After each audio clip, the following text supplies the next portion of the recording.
This morning to request permission from, request approval from the board to approve the sample ballots that I did distribute to you earlier.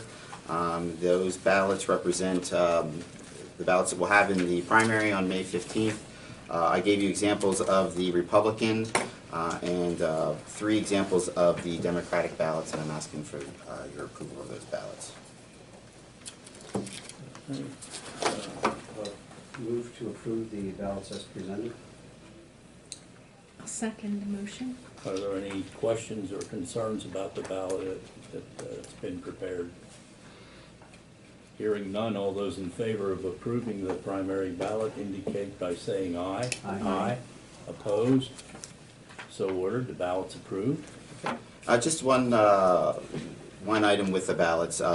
Because of the way this election, there is no, the county, Democratic County Committee has their members on the ballot, so the Democratic ballot's actually a little bit bigger than the Republican ballot for the primary.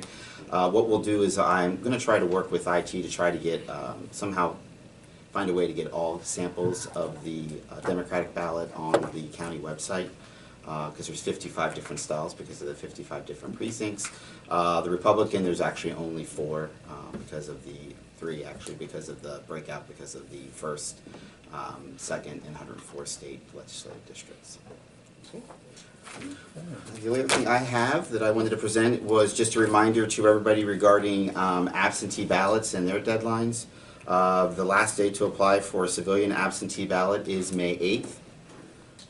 And then the last day for us to receive those voted civilian absentee ballots is 5 p.m. on May 11th.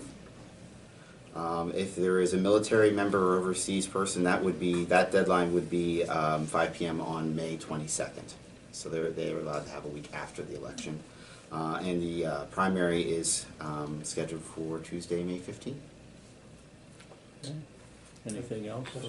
Yeah, sure. Any dent update as to what the repercussions of that decision would be?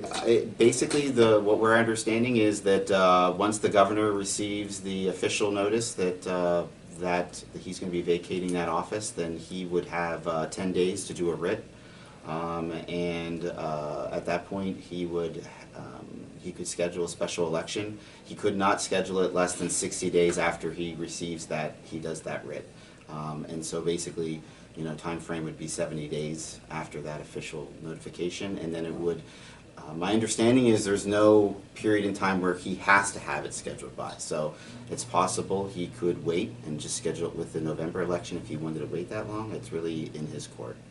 And my understanding is his spokesman says that once they receive it, then they'll make a determination on what they do. So it's really not official yet because it hasn't been received? Correct. It's been in the media? Correct. Oh, okay. All right, well, maybe... Now, I believe Representative Dent has said that he plans to do this between May 8th and the end of May, but that's all I've heard. But it would be ending December 31, because that's the end of its term. That's correct, and this would be just for the current 15th U.S. Congressional District, which encompasses 20, I believe I told you 27 in my email. It's actually 29 because I always forget about those 2 that are in the 4th Legislative District.